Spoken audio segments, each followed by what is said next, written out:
50일 만에 성벽을 세웠습니다. 그런데 일주일이 지나고 난 후에 7월 첫째 날에 다시 성벽으로 모였습니다. 다시 그들의 성전으로 모였습니다.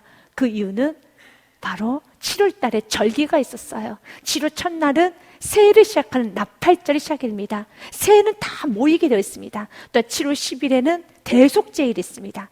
또한 7월 15일서부터 22일까지는 초막절, 7월에는 절기가 굉장히 많아요. 그래서 7월을 종교력으로는 7월이지만 민간력, 우리가 다 아는 민간력으로는 1월을 말합니다. 1월 첫째 달 첫 1일엔 나팔절로 새해를 시작된 날에는 다 성전을 모여서 하나님 앞에 예배로 영광을 올려드렸습니다. 그들이 25일 날, 6월 25일 날 성벽이 마무리되었기 때문에 집에 도착하고 여러분 다시 성전까지 오는 데 있어서 성전까지 오는 데 걸리는 시간이 어떤 사람들은 3일, 어떤 분은 이틀, 어떤 분은 4일도 걸리신 분이 있어요. 제대로 집안일도 못 보고 집을 찍고 다시 돌아오는 것처럼. 그러나 그들은 불평하지 않습니다. 오히려 느헤미야 8장 1절 말씀에 보니요, 이스라엘 자손이 자기들의 성읍에 거주하였더니 7째 달에 이르러, 정월 초하루로 말합니다. 민간용어로 1월을 말하죠. 1월에 이르러 모든 백성이 일제히 수문학 광장에 모여 학사 에스라에게 여호와께서 이스라엘에게 명령하신 모세 율법책을 가져오기를 청하매. 아멘. 이것이 부흥이에요. 여러분, 은혜 받게 되면 모이게 되어 있고요, 은혜 받게 되면 말씀을 듣기 위해서 몸부림치게 됐고, 나는 말씀 듣고 싶습니다 청하게 됐어요. 말씀에 뒷걸음치지 않습니다. 예배 시간을, 오늘은 예배 드렸으니까, 어제 드렸으니까 오늘 좀 쉬어야 되겠다, 예배 시간을 계산하지 않아요. 오히려 예배 시간 더 없나, 예배를 더 드릴 공간이 없을까, 오늘 예배 시간 없나 더 찾아다닌다는 겁니다. 지금 여러분들이 예배를 계산하고 있다면 성령 충만함을 받으십시오. 나는 지금 수예배를 드렸으니까, 오늘처럼요 수예배를 드렸으니까 금요예배는 패스야, 이건 예배를 계산하고 있는 거예요. 그렇게 계산하는 것이 아니라 수예배, 내가 새벽 예배, 내가 금요예배, 아니 모든 예배를 즐겨드리고자 하는 마음이 넘쳐야 된다는 겁니다. 그렇다 해서 여러분 모든 예배에 참석하지 못하시는 성도님도 있을 겁니다. 이걸 율법적으로 여러분 지키라는 거 아닙니다. 그러나 여러분 자신 분별할 수 있어야 돼요. 내가 성령 충만하면은, 성령이 언제 다스림 받으면 나타나는 현상은 모이게 힘써요. 율법책 가져오기를 청합니다. 나 말씀 듣고 싶어요. 나에게 말씀해 주세요. 어느 정도로 그들이 말씀 듣기 즐거워하느냐면 3절 말씀에 보면은 새벽부터 정오까지 6시간 동안 여러분 흐트러짐 없이 귀를 기울이고 있습니다. 수문학 광장에서 새벽부터 정오까지 남자나 여자나 알아들을 만한 모든 사람 앞에서 읽음에 무백성이 그 율법책에 귀를 기울였는데, 전체적인 느헤미야 8장을 읽다 보면은 그들이 귀를 기울인과 동시에 그들은 서서 말씀을 들었다는 말씀이 있어요. 6시간 동안 서 있습니다. 근데 그 누구도 아이고 다리 아프다, 앉았다 일어섰다, 그런 사람이 없어요. 허리 아프다, 그런 분도 없어요. 말씀에 너무 집중하다 보니까 여러분 아픈 것도 기억나지 않아요. 어떤 것도 나타나지 않아요. 오히려 그들은 더 집중합니다. 이것이 부흥입니다. 그래서 여러분 스스로가 자가 진단하실 수 있어야 돼요. 영적인 진단하실 수 있어야 돼요. 내가 지금 말씀 듣기를 사모하는가? 내가 예배를 계산하고 있는가? 아니면 말씀 듣기가 좀 힘든가? 아니면 말씀이 너무 나에게 재밌어서 말씀 시간이 흐르는지도 모르게 그냥 내 귀가 열려버렸구나. 지금 성령 충만하던 겁니다. 귀가 열려야 되는 것입니다. 눈이 열려서 하나님 말씀만 내 눈에 보여야 되는 것입니다. 그리고 그 말씀에 순종으로 가야 되는 것입니다. 그러면서 그들은 그 말씀을 들으면서 성경 말씀에 보니 9절 말씀에 회개를 합니다. 울어요. 백성이 율법의 말씀을 듣고 다 우는지라. 아멘. 회개입니다. 청정 느헤미야와 제사장경 학사 에스라와 백성을 가르치는 레위 사람들이 모든 백성에게 이르기를, 오늘은 너희 하나님 여호와의 성일이니 슬퍼하지 말며 울지 말라. 아멘. 우리가 회개하기 시작하면 주님은 위로하여 주세요. 그러나 우리가 눈물을 흘리지 아니하고 회개하지 아니하면 하나님은 책망하십니다. 너가 지금 울어야 될 때인데, 지금 많이 울어야 될 때인데 왜 눈에 눈물이 말랐니? 왜 은혜를 받지 못해?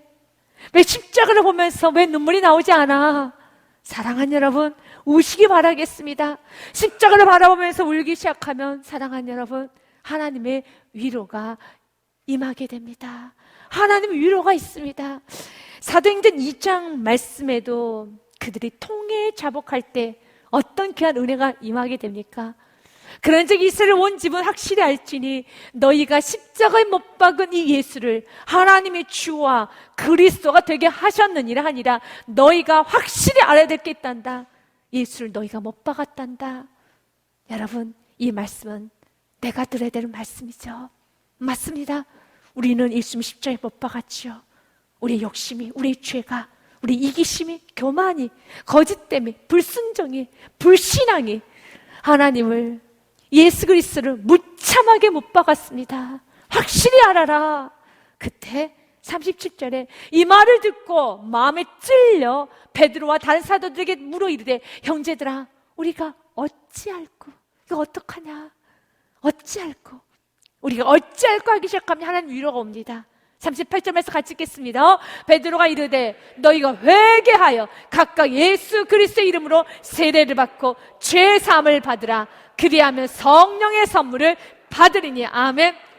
회개하면 됩니다. 후회하지 마십시오. 어찌할꼬만 하지 마시고 회개하십시오. 예수 그리스도의 보혈의 피를 붙드시길 바라겠습니다. 주님, 내가 불신앙이 있었습니다. 교만했습니다. 게을렀습니다. 거만했습니다. 이기적이었습니다. 욕심스러웠습니다. 야망이 너무 많았어요. 하나님 영광이란 이름 아래 너무 거짓되게 살았습니다. 정직하게 원합니다. 진실되게 원합니다. 당신의 보혈의 피로 머리부터 발끝까지 나를 고쳐주옵소서. 나를 정말 고쳐주시고 당신의 보혈의 피로 머리부터 발끝까지 씻어 주시옵소서. 유학교로 돌아가시길 바라겠습니다. 호세아 6장 1절 말씀에 참 귀한 말씀이죠. 여호와께로 돌아가자. 여호와께로 돌아가자. 믿으시니까 우리 같이 한번 읽어보도록 하겠습니다. 호세아서 6장 1절 말씀 같이 보겠습니다. 오라 우리가 여호와께로 돌아가자. 여호와께서 우리를 찢으셨으나 도로 낫게 하실 것이요 우리를 치셨으냐 싸매어 주실 것이미로다. 아멘. 여호와께로 돌아가자. 여호와께로 돌아가자. 주님께 돌아가면 되는 것입니다. 어찌할까 하지 마시고 주님께 돌아가십시오. 느헤미야가 연이어 10절에 이렇게 말합니다. 느헤미야가 이르되 또 이르되 너희는 가서 살찐 것을 먹고 단 것을 마시되 준비하지 못한 자에게는 나누어 줘라. 아멘. 여러분, 은혜 받은 자는 서로 나눠요. 은혜를 나누고 먹을 것을 나누고 그리고 아픔을 나누고 기쁨도 나누고 서로 교제한다는 겁니다. 준비하지 못한 자에게 나누어 주어라. 이 날은 우리의 주의 성일이니 근심하지 말라. 여호와로 인하여 기뻐하는 것이 너희의 힘이라. 아멘. 여호와로 인하여 기뻐하는 것이 The joy of the Lord is your strength. 여러분의 힘이니라. 여호와를 기뻐하는 것이 여러분의 힘이에요. 나를 구원해 주신 그 주님 때문에 기뻐하고 주님만 바라보면서 너무 좋고 그래서 주님과 깊은 연애하게 되면요 힘이 솟아요. 이런 우리가 사랑하는 사람과 연애하고 나면은 시간이 빨리 간다고 하잖아요. 그리고 또한 여러분 피곤하지 않다고 하잖아요. 주님과 연애해 보십시오. 힘이 생겨요. 세상이 정말 여러분 만만하게 느껴지고요. 세상이 감당 못하는 사람이 되는 겁니다.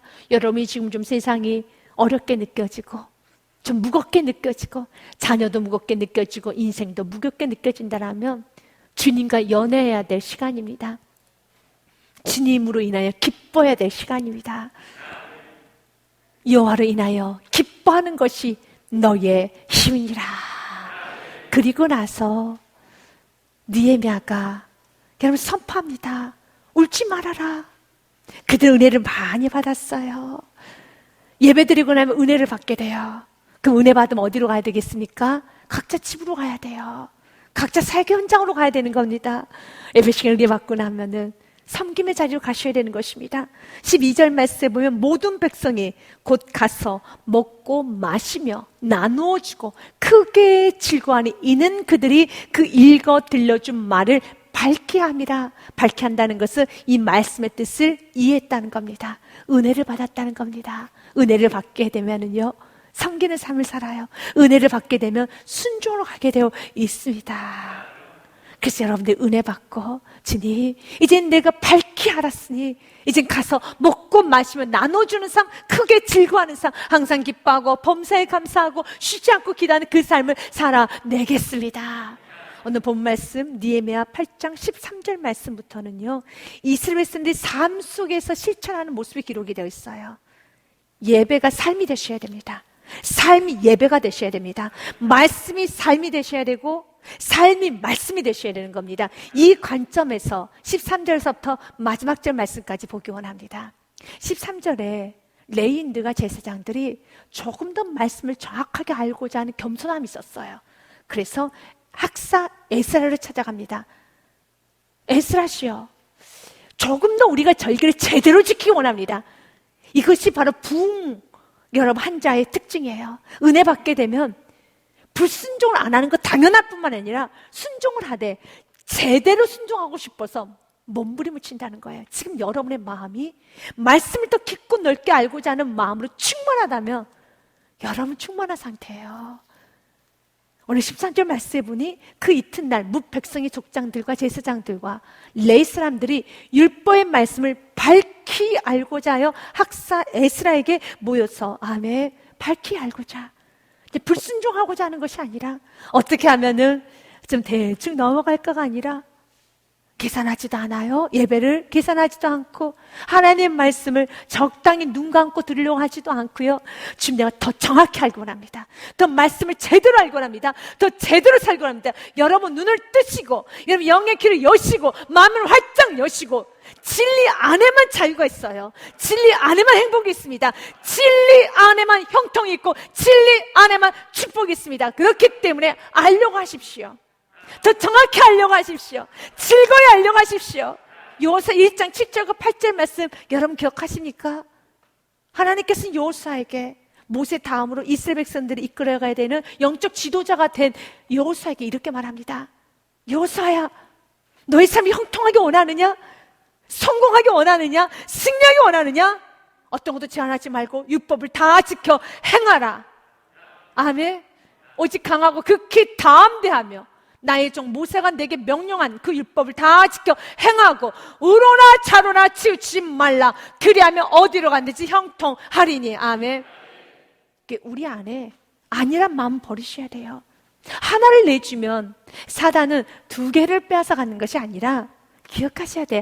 하나를 내주면 100개를 가지고 와요. 두 개를 내주면은 200개가 아닙니다. 1000개를 가지고 가요. 사단은 영적 존재예요. 영물입니다. 그렇기 때문에 성경은 계속 반복적으로 우리에게 말합니다. 신앙의 아니함을 버리라고요. 말씀을 다 지켜야 되는 것입니다. 8절 말씀에도요, 이 율법책을 내 입에서 떠나지 말게 하며 주야로 그것을 묵상하여. 하나님의 뜻이 무엇인가 더 정확히 알고 합니다. 정말 우리가 이 땅에서 행복하게 살아야 되지 않겠습니까? 우리가 하나님을 우리 이렇게 고백합니다. 하나님 나의 아빠 아버지, 아바 아버지라고 하지 않습니까? 우리는 그분의 자녀예요. 부모님 되신 분들은 자녀를 향한 마음이 어떤 마음입니까? 자녀가 행복하게 살기를 원하지 않습니까? 부족한 사랑을 갖고 있는 부모도 자녀가 행복하고 좀 성공하고 세상에서도 영향력 있고 편안하게 살다가 많은 사람들의 귀감을 얻고 그렇게 한 인생 마쳤으면 좋겠다라고 여러분 자녀를 향한 그런 기대가 있죠. 부족한 부모인 우리들도 그런 기대를 하고 있는데 완전한 사랑을 갖고 계신 우리 하나님께서는 우리가 이 땅에서 행복하고 정말 복받고 성공하고 기쁘고 행복하게 살기를 원해요. 많은 사람들에게 칭찬과 명성받기를 원해요. 그래서 말씀을 다 지켜 행하라는 것입니다. 말씀 안에 행복이 있습니다. 말씀 안에 축복이 있어요. 말씀 안에만 형통이 있습니다. 이 율법책을 내 입에서 떠나지 말게 하며 주야로 그것을 묵상하여 그 안에 기록된 대로 다 지켜 행하라. 그리하면은 결과적으로 내 길이 평탄하게 될 것이며 내가 형통하리라. 그래서 즐겁게 말씀을 더 알려고 하고요, 더 읽으려고 하고 순종하려고 해야 돼요. 그럴 때 이렇게 질문하고 싶은 성도님들도 계실 겁니다. 어떻게 다 지켜요? 어떻게 다 지켜요? 저는 너무 부족한데요. 어떻게 지켜요? 우리 예수님도 그런 말씀하셨어요. 너의 의가 바리새인보다 낫지 않냐면 결단코 천국에 들어갈 수 없단다 라는 말씀을 하셨습니다. 마태복음 5장 말씀에 보면 17절부터 20절 말씀까지 읽겠습니다. 내가 율법이나 선제를 폐하러 온 줄로는 생각하지 말아라. 폐하러 온 것이 아니라 완전하게 하려 함이라. 예수님 하신 말씀입니다. 왜냐하면 지금 은혜 시대인데 율법이 뭐가 필요 있어. 연약하면 하나님은 채울하지 않으신다고 했어. 하나님은 다 이해해 주실 것이야. 지금 내 처지, 내 상황 이해해 주실 거야. 은혜란 이름 아래 세상과 죄와 타협하려고 하면 안 되는 겁니다. 은혜를 받은 사람은 믿음으로 죽으면 죽으리라 도전하는 겁니다. 상황에 밀려가는 것이 아닙니다. 그래서 예수님께서는 콕 집어서 말하는 거예요. 내가 율법을 폐하러 온 것이 아니요 완전하게 하려 함이라. 진실로 참으로 내가 너에게 이르노니 천지가 없어지기 전에는 율법의 1.1획도 결코 없어지지 않아고 다 이루리라. 율법대로 살아라는 겁니다. 19절 말씀. 그러므로 누구든지 이 계명 중 지극히 작은 것 하나라도 버리고 또 그같이 사람을 가르치는 자는 천국에서 지극히 작다 일컬음을 받을 것이요 누구든지 이를 행하며 가르치는 자는 천국에서 크다 일컬음을 받으리라. 아멘. 내 사랑하는 아버지신 나의 여러분 하나님 앞에 여러분 칭찬받아야 되겠죠. 어떤 자가 칭찬받은지 아십니까? 순종하는 자, 그 누군가를 잘 가르치는 자. 그럼 어떤 자가 칭찬받는 줄 아십니까? 불순종하는 자, 그리고 본인만 불순종하는 것이 아니라 어떤 누군가가 제대로 신앙생활을 하지 못하도록 내가 방해하는 자, 내가 말씀의 기준 흐트러버려서 내 자녀까지 다 흐트러버리는 영혼들, 우리 다음 세대까지 흐트러버리는 사람들, 하나님은 좁다지 않습니다. 그래서 20절 말씀에 이렇게 말합니다. 내가 너에게 이르노니 너의 의가 서기관과 바리새인보다 더 낫지 못하며 결코 천국에 들어가지 못하리라. 맞습니다. 그래서 구체적인 예를 들어요. 율법에는 간음하지 말라라는 말이 있죠. 우리 율법만 지키는 사람이 아닙니다. 간음하지 말라는 것은 눈에 보이는 간음을 말합니다. 생각으로만. 그 누구도 알지 못해요. 여러분의 머리 안에 있는 생각을 누가 알겠습니까? 그러나 또 간음하지 말라 했다는 것을 너희가 들었으나 28절에 나는 너희에게 이르노니 예수님이 이렇게 말합니다. 음욕을 품고 여자를 보는 자마다 마음에 이미 간음하였느니라. 내가 음란한 생각을 하면서 그냥 TV를 봤어요. 그 누가 알겠습니까? 아내가 합니까? 남편이 합니까? 자녀가 합니까? 그 누구도 몰라. 나는 그냥 드라마를 보고 있었던 것뿐입니다. 나는 그냥 영화를 보고 있었던 것뿐입니다. 그러나 내 마음에 음란을 품고 여자를 보는 자마다 이미 간음하였느니라. 이것이 우리가 살고 있는 은혜 아래에서 사는 바로 그리스도인들의 기준이에요. 그러면 어떻게 이 말씀을 지킬 수 있을까요? 그래서 여러분들 안에 성령님을 보내주신 거예요. 우리 안에 계신 성령님, 진리 성령님 가르쳐 주세요. 지금 너의 생활에 많이 흐트러져서 지금 너의 마음에 지저분한 것들이 많아. 생활을 정리해야 된단다. 너가 불쑥불쑥 튀어나온 그 생각들, 불쑥불쑥 사로잡힌 그 생각들, 지금 너가 가장 많이 하고 있는 생각이 무엇이니? 물질의 생각이니? 아니면 어떤 생각을 하고 있니? 세상 정욕이니 명예니 허세니? 아니면은 이 땅에서 사는 삶만을 혹시 준비하고 있지 않은가? 내 머릿속에 온통 사로잡고 있는 건 무엇이니? 성령님께서는요, 우리 날마다 말씀을 통하여서 깨우쳐 주세요. 나의 흐트러졌던 마음, 흐트러졌던 삶, 흐트러졌던 생각들을 깨우쳐 주십니다. 그러면 정리정돈하시면 되는 겁니다. 정리정돈하시면 되는 겁니다. 그러면서 주님 회개하고 더 정결하게 나아갈 때 우리 율법 위의 삶을 살 수 있어요. 오히려 더 적극적으로 음욕을 품는 게 아니에요. 남의 걸 가지려고 하는 욕심스러운 마음을 갖는 것이 아니라 어떻게 하면 더 사랑하고 살까? 어떻게 하면 더 섬기고 살까? 어떻게 하면 더 나누고 살까? 어떻게 하면 더 주님의 기쁨이 될까? 라는 그 생각으로 가득가득하고 있을 때 어떻게 여자를 보고 남자를 보고 음욕을 품을 수 있겠습니까? 그 성령 충만이죠. 그 성령 충만인 것입니다. 오늘 성경 우리에게 이렇게 말합니다. 그들은 은혜 받고 났더니 지도자들부터 변하기 시작하는데요. 제사장들과 레위사들이 율법의 말씀을 밝게 알고자, 더 정확하게 알고자 학사 에스라에게 모입니다. 그리고 묻습니다. 율법에 기록된 말을 본즉 여호와께서 모세를 통하여 명령하시기를 이스라엘 자손 7째 달 절기에 초막에서 거할지니라 하였고, 또 일러스되 모든 성읍과 예루살렘에 공포하여 이르기를 너희는 산에 가서 감람나무와 가지와 돌들 감람나무 가지와 화석류 나무 가지와 종려나무 가지와 기타 무성한 나무 가지를 가져다가 기록한 바를 따라 초막을 지으라 하라 한지라 라고 말합니다. 그러니까 7월 절기에는 초막절이 있었어요. 7월 15일부터 20일간 7일간 초막절을 지냈어요. 이스라엘 3대 절기 중에 하나가 초막절입니다. 초막절의 뜻은 이스라엘 백성들이 40년 동안 광야 생활하면서 출애굽을 하고 난 후에 40년 동안 광야 생활하죠. 하나님의 보호하심, 하나님의 인도하심에 감사함으로써 그들이 주님 앞에 그 절기를 지키는 겁니다.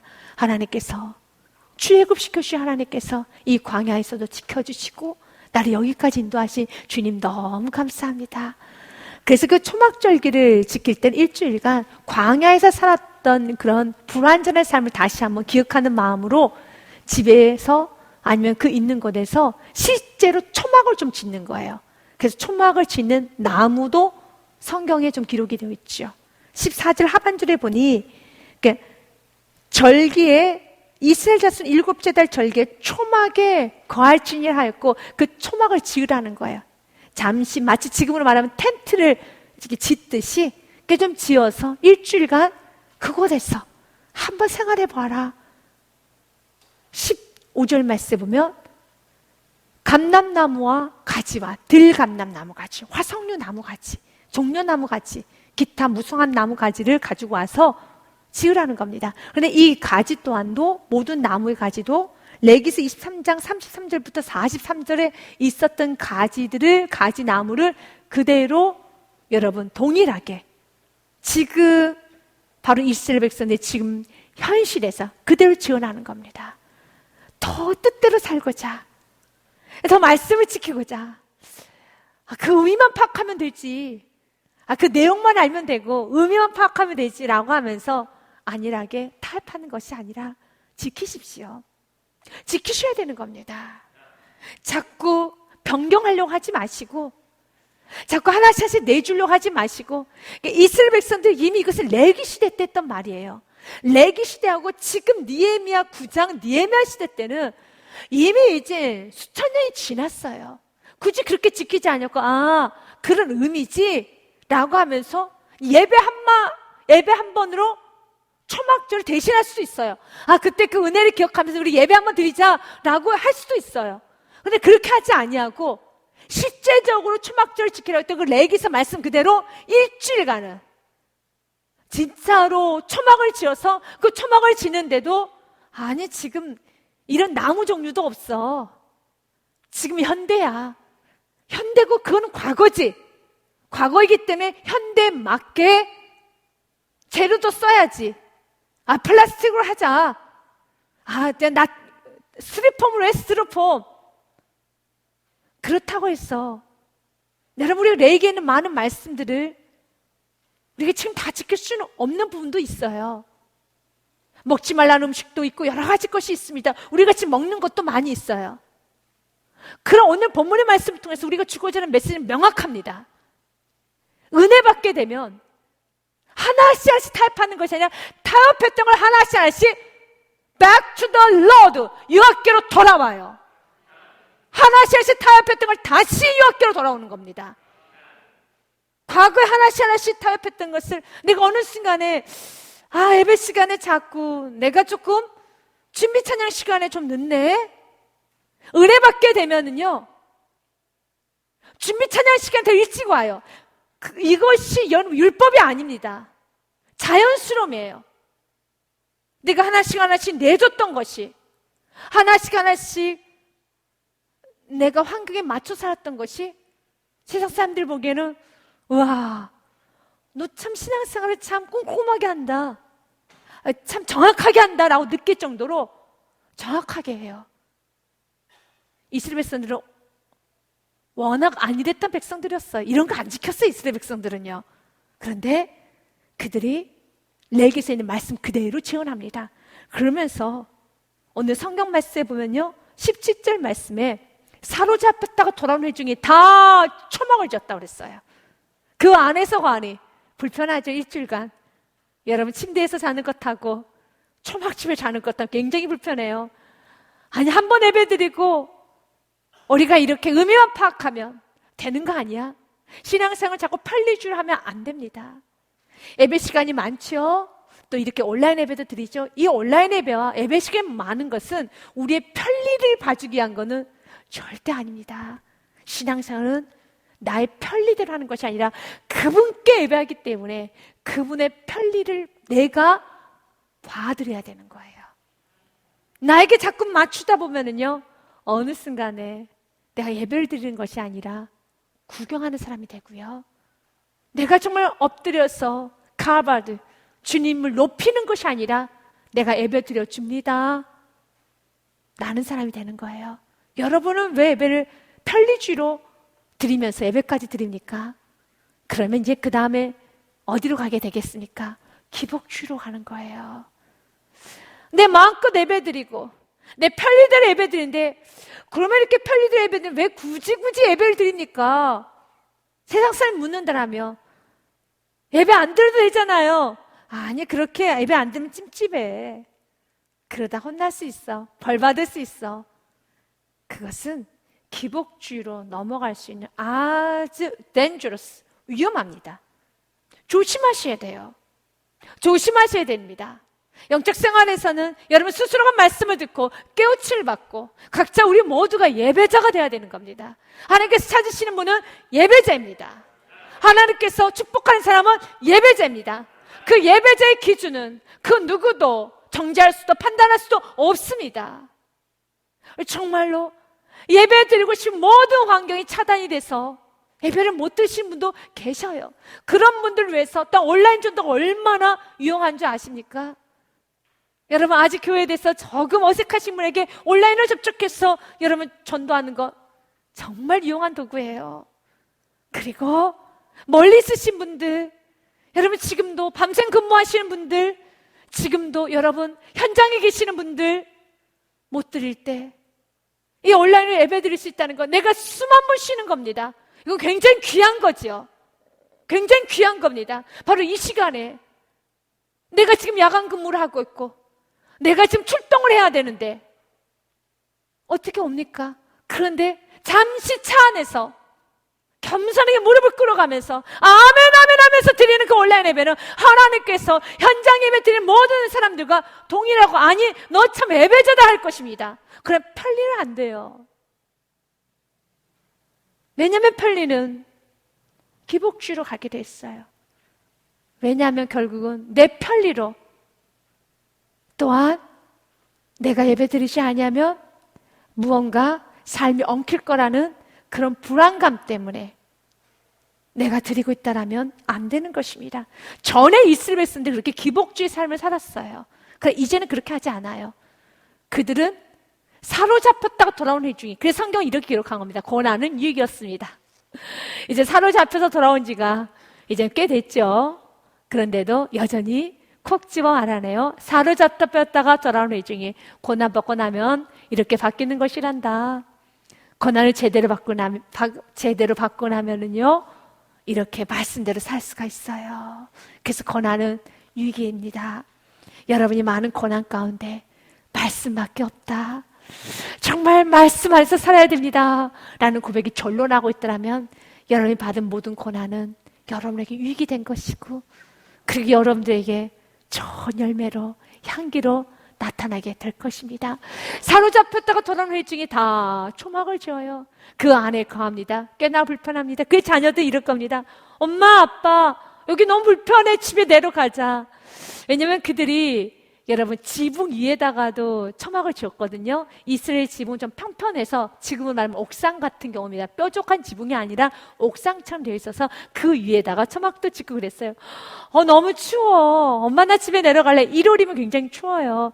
나 집에 내려갈래. 안 돼요. 여기서 있어야 돼. 우리 은혜를 생각하자. 이렇게 따뜻한 집을 주신 하나님께 감사하는 마음 우리가 좀 가져야 돼. 우리는 과거 바벨론에서 포로로 노예로 있었어. 기억해야 돼. 그 노예에 있었던 우리들을 구원하신 하나님을 좀 기억하면서, 아빠가 노예였었어, 엄마가 노예였었어. 이것이 바로 믿음의 유산이라는 겁니다. 너는 밑에 가서 쉬어. 이불 속에 들어가 있어. 안방에 가 있어. 엄마 아빠만 초막에 있다 내려올게. 그거는 믿음의 유산이 아니에요. 같이 이야기하셔야 돼요. 내가 어떤 상태에서 구원받았는지. 아빠는 바벨론 포로 출신이야. 엄마는 바벨론 노예 출신이었어. 우리 가정은 너는 바벨론에서 나왔어. 근데 은혜로 우리가 70년 만에 다시 귀환했는데 아버지 은혜였어. 그리고 우리는 성전도 없었단다. 그리고 성벽도 무너져 있었어.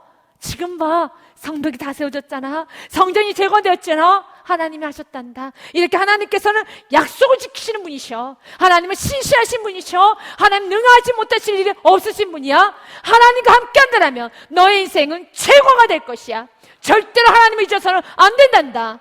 라고 그 7일간 여러분 은혜를 나눠야죠. 이것이 믿음의 유산인 것입니다.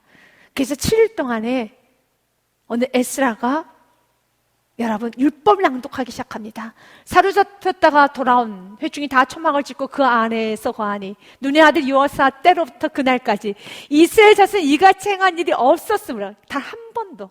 여호사 때부터 그렇게 말씀들을 안 지켰다는 거예요. 편리주의로 살았다는 겁니다. 사사기 시대 보셨잖아요. 사사기 때는 어떻습니까? 여러분 자기의 소견에 옳은 대로 행하였더라. 환경에 맞춰서 금송아지 시장 되고요. 수많은 제단을 만들었어요. 여러분 여러분 처소를 만들어서 나에게 가장 가까이 있는 곳에 예배 처소를 만들고 가까이 있는 곳에 예배 처소를 만들어서 거기서 예배 드렸어요. 그것이 바로 이스라엘 역사가 아니었습니까? 산당이라고 하죠. 산당. 수많은 산당을 만들었어요.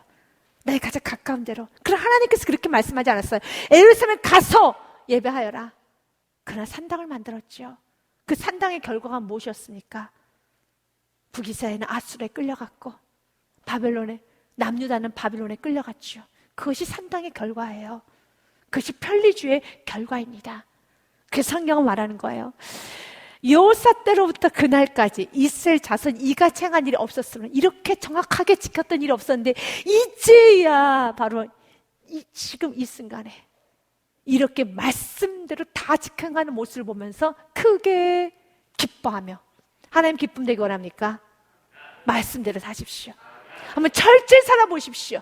믿음으로 사십시오. 말씀으로 사십시오. 그래서 야고보서 2장 말씀에는 성경이 이렇게 되어 있습니다. 믿음이 순종으로 갈 때만 온전해지는 겁니다. 우리 조상 아브라함이 그 아들 이삭을 제단에 바칠 때에 행함으로 의롭다 하심을 받은 것이 아니냐. 아멘. 마음으로 바친 건 아니고요. 진짜 바쳤어요. 그래서 행함으로 의롭다 하심을 받은 것이 아니냐. 우리 모든 교우들에게 오늘 하나님께서 이 봉의를 하기 원합니다. 우리 모두 각자 지금 어려운 시기를 살아오고 있는 사실입니다. 정말 앞으로도 여러 가지 우리가 편리 타협주의로 갈 수 있는 많은 환경이 있어요. 옆에 사람과 비교할 것도 없어요. 누구누구는 이렇대 비교할 건 절대 없습니다. 말씀을 다 지켜 행하더라. 여러분 기쁨 되십시오. 말씀대로 사십시오. 그래서 말씀을 더 정확히 알려고 하십시오. 제 말씀 살려고 몸부림치십시오.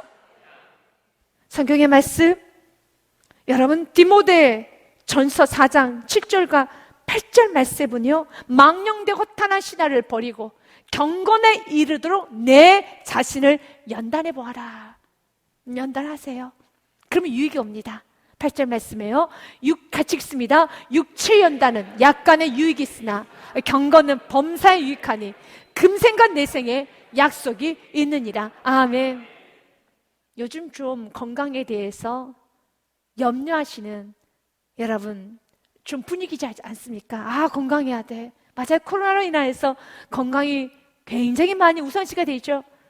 그래서 서로 건강에 관한 이야기를 많이 하죠. 어떤 음식이 좋대, 운동이 좋대, 어떻게 해야 된대. 만나면 건강 이야기죠. 맞아요. 뭐 좋아하세요? 건강에 좋은 건 다 좋아요. 라고 말할 정도로 건강이죠. 왜요? 유익이 있어요. 육체 연단은 운동하는 거 불편하지만 약간의 유익이 있어요. 그러니까 약간의 유익이에요. 그럼 정말 경건에 내가 얼마나 연단하고 있는가?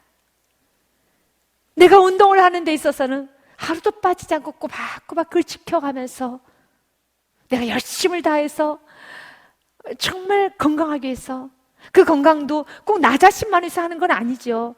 가족에 대한 배려고, 국가에 대한 배려고, 또한 성도님들 같은 경우는 교회에 대한 배려죠. 저도 그래요. 성도님의 배려가 저의 건강을 잘 유지하는 것이 성도님에 대한 배려죠. 서로에 대한 배려 아니겠습니까? 그러나 다시 한번 돌아봐야 돼요. 육체의 연단은 약간의 유익이 있으나 경건은 범사에 유익하니 금생과 내생의 약속이 있느니라 라고 하면서 7절 말씀에 성경은 뭐라 합니까? 연단하라고 하잖아요. 경건에 이르도록 내 자신을 연단하여라. 연단하여라. 그러면서 성경 우리에게 말합니다.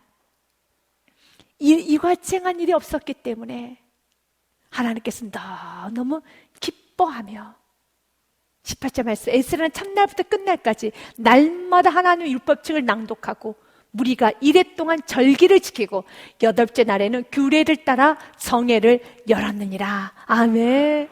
7일간은 율법책을 계속 낭독합니다. 그리고 무리가 이레 동안 절기를 지켰다고 됐어요. 여기서 절기라는 것은요, 7일 동안에 각각 번제와 또한 그에 따른 소제, 전제를 드렸고요. 매일 숫염소 하나로 속죄제를 드렸으며 8일째가 되던 날에는 성회를 열었다고 그랬잖아요. 성회라는 것은 하루하루 드렸다면 더 크게 예배를 드렸다는 겁니다. 그래서 숫송아지 하나, 수당 하나, 흠없는 수당 7마리를 다 드렸어요. 얼마나 풍성한 하나님 앞에 여러분 제사를 드렸는지 여러분 짐작이 되잖아요. 근데 이 모든 것은 다 레게에 쓰여진 말씀 그대로 지킨 겁니다. 지킨 겁니다. 굳이 이렇게 많이 숫송아지 하나만 드려도 되잖아요. 하나님께서 마음 받으시고 이 정도 드려도 충분합니다. 그런데 철저히 지키는 거예요. 숫송아지, 수당, 흠없는 수당 7가지 다 지켜 행해보는 겁니다. 말씀들 지켜 행해보는 것입니다. 그 순간에 무엇이 임할까요? 능력이 임해요. 성경의 말씀 에베소 4장 22절부터 24절의 말씀에 보니요, 너희는 육체의 유혹의 욕심을 따라 썩어져가는 구습을 따른 옛사람을 벗어버리고 오직 너희의 심령이 새롭게 되어 하나님을 따라 의와 진리의 거룩함으로 지으심을 받은 새 사람을 입으라. 새롭게 옛구슬을 버리셔야 돼요. 세상의 사람들은 육체의 여러분 건강을 위하여서 열심히 살잖아요. 그러나 우리는 그들과 동일한 삶이 아니라 우리는 정말 경건에 열심을 다해야 돼요. 이 부분에 있어서 바로 세상과 우리가 다른 점이라는 것입니다. 22절과 24절의 말씀은 현대인의 성경에 보면 조금 더 와닿게 좀 기록이 되어 있어요. 옛날의 생활 방식, 그 거짓된 욕망으로 부패해가는 옛사람을 벗어버리고 마음과 정신이 새롭게 되어 하나님 모습대로 의와 진리의 거룩함으로 창조된 새 사람이 되십시오. 아멘. 이제 새 사람이 되어야 되는 겁니다. 골로새서 3장 9절과 10절 말씀에도요, 너희가 서로 거짓말을 하지 말라. 옛사람과 그 행위를 벗어버리고 10절 말씀 같이 읽습니다. 새 사람을 입었으니 이는 자기를 창조하신 이의 형상을 따라 지식에까지 새롭게 하심을 입은 자니라. 아멘. 새 사람을 입으셔야 되는 겁니다. 믿으십니까? 여러분 삶의 날마다 이 축복만 있으시길 바라겠습니다. 유학교로 돌아가자. 그분께 돌아가면은요, 회복이 있습니다. 돌아갔습니까? 이제 마음이 돌아섰습니까? 은혜 받은 대로 살아가시길 바라겠습니다. 순종하시길 바라겠습니다. 순종하기 시작할 때 능력이 임하는 것입니다. 그 능력으로 여러분 삶 가운데 살아계신 하나님, 역사하신 하나님, 창조주 하나님을 여러분 삶 가운데 그대로 보이십시오. 예배가 삶으로 보이시고 삶이 예배가 되십시오. 말씀이 삶이 되십시오. 삶이 말씀이 되십시오. 이제 말씀의 기준을 가지고 하나씩 하나씩 무너졌던 그 말씀의 기준을 은혜를 받으면 다시 회복시키는 겁니다. 회복시키는 겁니다. 더 가까이 회복시키십시오. 더 철저히 회복시키십시오. 편리주의로 가지 마십시오. 여러분, 기복주의 신앙으로 가지 마십시오. 유학교로 가까이 가시길 바라겠습니다. 그를 위해서 시편 1편 1절과 2절에 복 있는 사람에 대해 성경은 이렇게 정의하고 있습니다. 복 있는 사람은 악인들의 꾀를 따르지 아니하며 죄인들의 길에 서지 아니하며 오만한 자들의 자리에 앉지 아니하고 2절 말씀 오직 여호와의 율법을 주야로 묵상하는 자로다. 아멘. 같이 읽겠습니다. 오직 여호와의 율법을 즐거워하여 그의 율법을 주야로 묵상한도다. 아멘. 여호와의 율법이 즐겁습니까? 말씀이 즐겁습니까? 주야로 묵상하기 원합니까? 더 알기 원합니까? 이미 여러분 안에 부흥의 불이 불타오르고 있습니다. 그 은혜의 주 하나님 앞에 이제 적극적으로 순종하러 나감으로써 이 어려운 시기에 여러분 살아계신 예수 그리스도를 여러분 삶 속에 그대로 드러나는 축복이 있으시길 주님으로 축복드립니다.